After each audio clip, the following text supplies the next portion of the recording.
Police departments across the country have launched plans to implement reform after widespread officer-involved shootings involving people of color. In Arizona, several police agencies have been involved in high-profile cases where black men were killed during excessive force arrests. Tempe Police, just one department in the valley, involved in some controversial arrests. The department has since adapted policies to change how they police, as there was an international outcry for change in policing.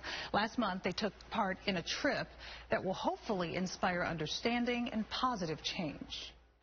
What we're doing and what's going on in society right now isn't working. Police officers in Tempe took part in an inaugural journey to the southern states. We talk at each other, we yell and scream at each other. The intention?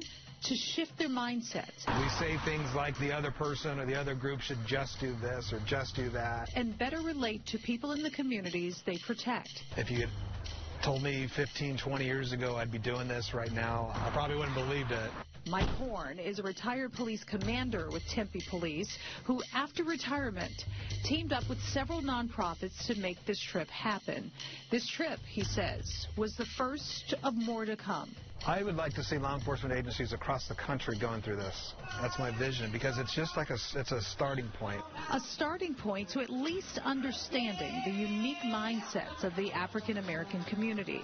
To do that, Horn says an immersive trip like this was necessary. We start off in New Orleans, go down to the bayou, spend time in Jackson, Mississippi, Selma, Alabama, Montgomery, Alabama. Tempe Police Chief Jeffrey Glover was there. It was approximately 10 of us, myself and 9 officers that went on this trip. They documented every stop, areas rich in history, like the Whitney Plantation in New Orleans. And really got a really good inside look at that, and it was really deep.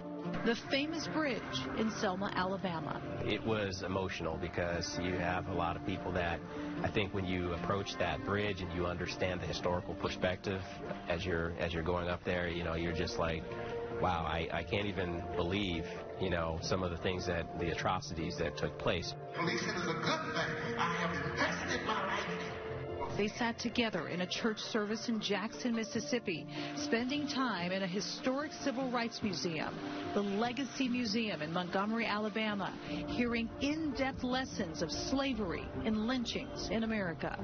You start to really see the impact of how that is actually played out into American society and how we are divided as a country and why we struggle. This is one of the highlights of my life. Tempe Police Sergeant Hector Encinas. It's allowed me and helped me to gain truth. I have people with me that can help me understand some of these things. I think that's really key when you're learning anything new, is to have a resource that you can turn to, and they can help walk you through some of these things and maybe help connect those dots. I know there's a lot of people who don't believe in generational trauma. Julio Chavez is a Tempe officer assigned to the State Gang Task Force. But unfortunately, it is something that exists, the cause of a lot of our issues, and then adding the systemic racism, even though it's not so in your face, it's very subtle. It's understood by all, there is still a lot of work to do. I care about people. I care about people in policing. I care about our communities. I'm just on the journey. I invite people in. I don't have all this figured out. There's no way to teach this unless you go and get your feet wet, so to speak. There's just no way. You're seeing it, smelling it, touching it, feeling it.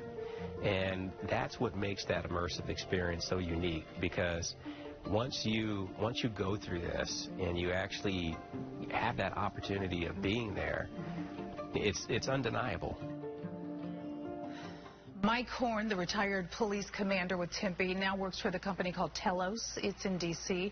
And that company forms what they describe as communities of peacemakers. Nonprofit, the Stand Together Foundation, also in D.C., helped pay for this trip. The second trip is planned for more Tempe police officers in September. There are also discussions with Chicago police and police departments in the Seattle area to also take part in this immersive journey. Emergency responders are reporting to